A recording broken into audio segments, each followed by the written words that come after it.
Willie Nylander's been fined $5,000 for his obscene gesture to a camera at Sunday's Leafs-Avalanche game. Nylander apologized for his actions on Monday.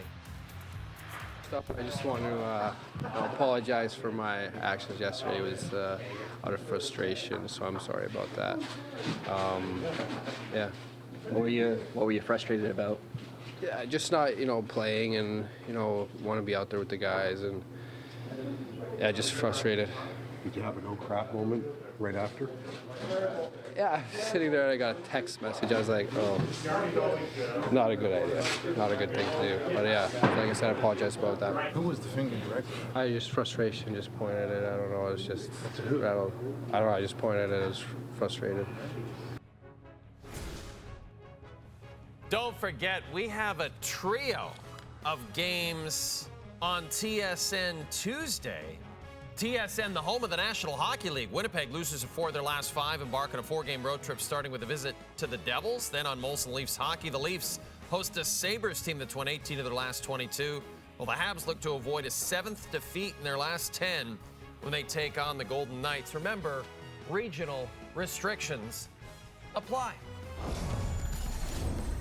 Bryan Hayes joins us now for his weekly visit. It's Harvey's Hot Takes. Bryan Hayes, was Willie Nylander giving the middle finger to a TSN camera operator a big deal to you, or is this an overall symptom of the vibes going around this team right now during this losing stretch? I'd say more the latter than the former, for sure. I mean, I wasn't offended by it. I'm more offended by the way this team's playing recently, Jay, and I think I would speak for a lot of Leaf fans when I say that. I mean, obviously it was silly. Obviously it was immature. I don't believe for a second it was based on frustration. I think Willie was up there. I don't know what he was doing, but he was smiling, laughing, and he decided to, go in the direction he went in. But ultimately, this homestand has been a mess. It's been a real disaster for the Leafs, and I think Leaf fans just aren't in the mood for all of this stuff.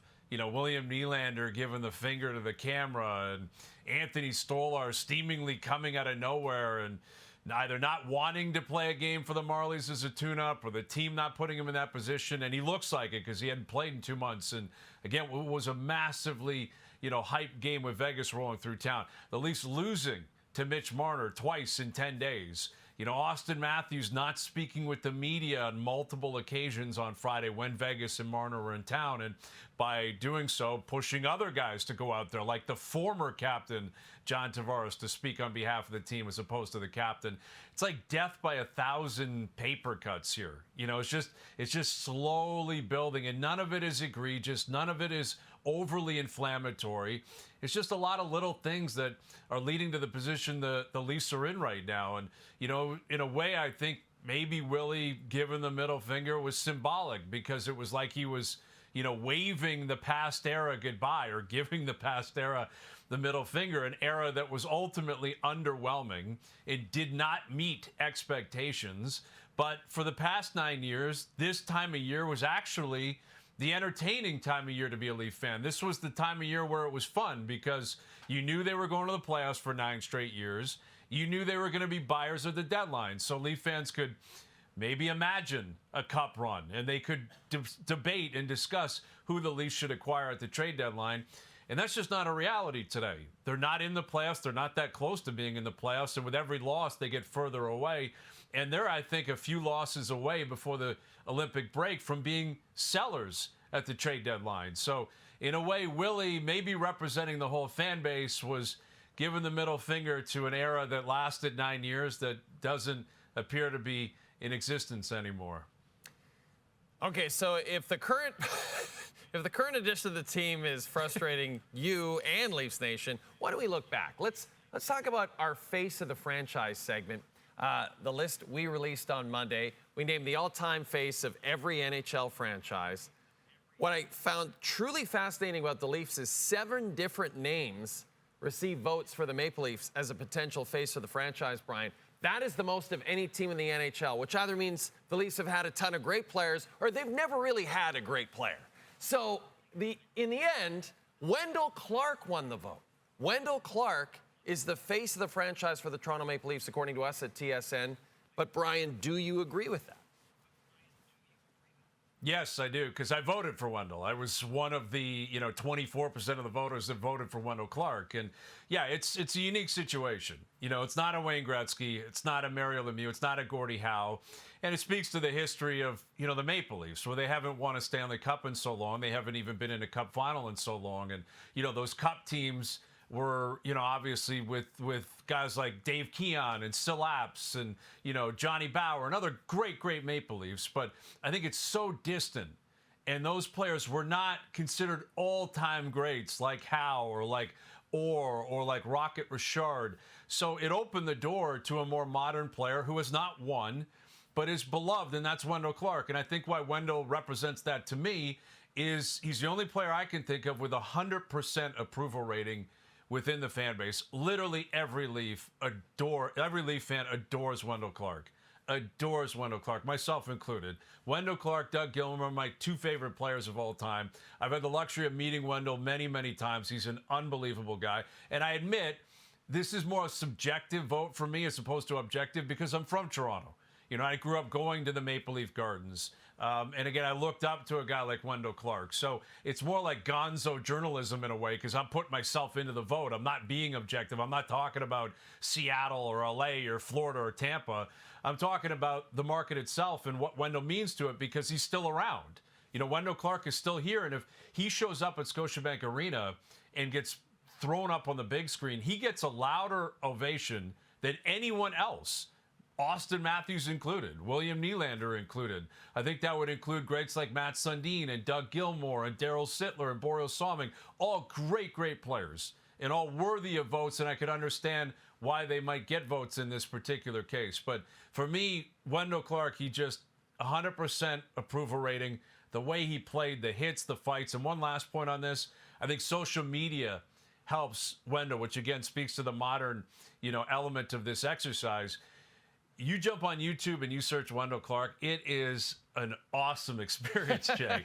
Watching him fight Probert and fight McSorley and throw massive hits on guys like Bruce Bell and score big goals in 93 and 94. And he gets traded, and when he comes back and the Gardens are electric.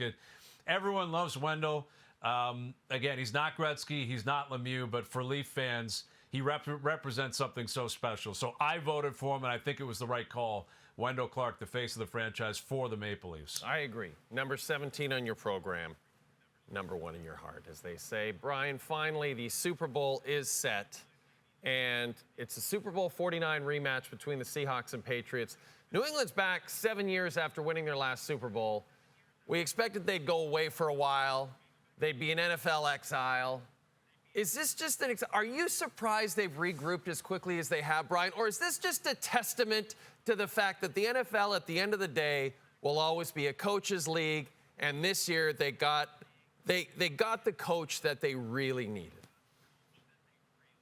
Yeah, I think it's that part, and I'll add one more element to that, or one more layer to it. Is it's an owner's league too, and I think this is a testament to Robert Kraft. I think you got to give him flowers, Jay, I really do, because obviously it's frustrating if you're a Bills fan, if you're a Dolphins fan, if you're a Jets fan, you're just laughing now. It's just comical, right? Like, why not? What else are you going to do?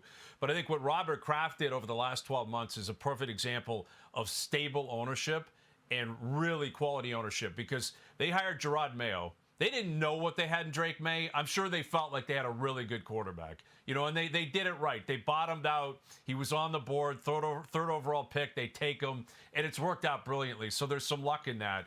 But they hired Gerard Mayo, who was a Pats lifer, a winner, who was a guy on Belichick's staff. They gave him 1 year and said, nope, not going to cut it. That's not going to work for the Patriots way. Vrabel's out there. We're moving off Mayo, which would have been very difficult, and we're going to get Vrabel. And it was a brilliant decision. And I'm not convinced any other owner in the league would do it, short of maybe a couple. And they're probably owners of winning franchises. So I think this is a testament to Robert Kraft for doing what you just said. Vrabel's there, I'm going to get him. And Vrabel came in and has completely changed everything. And you can speak about the path, going through the Chargers and the Texans and the Broncos and how easy it was. They earned that path by winning the AFC East, and that's on Vrabel. That's him showing up and saying, we're not scared of the Bills. The Bills have owned this division for years. When I played in this division, we own the Bills. And that's the attitude that Vrabel's brought on. May has been great. The defense has been great. And I wouldn't sell them short winning the Super Bowl. I mean, I know they're a dog right now, and Seattle's really good, and it's a great story with Darnold. But Vrabel, Kraft, there's a lot of winning in that organization. It's a real testament to ownership, coaching, quarterback, all the way down, them having everything lined up well. And I think what scares you, again, if you're the Bills, the Jets, the Dolphins, or everyone else, is this could just be the start. And we may be looking at another long, long tenure of very successful football in New England. I guess that's why they hand the Lombardi Trophy to the owners first. This is Bryan Hayes. This has been Harvey's Hot Takes. Hot Takes is presented by Harvey's. Harvey's 2 for $8 event is back. Enjoy 2 original or veggie flame grill burgers topped just the way you like. Harvey's, it's a beautiful thing.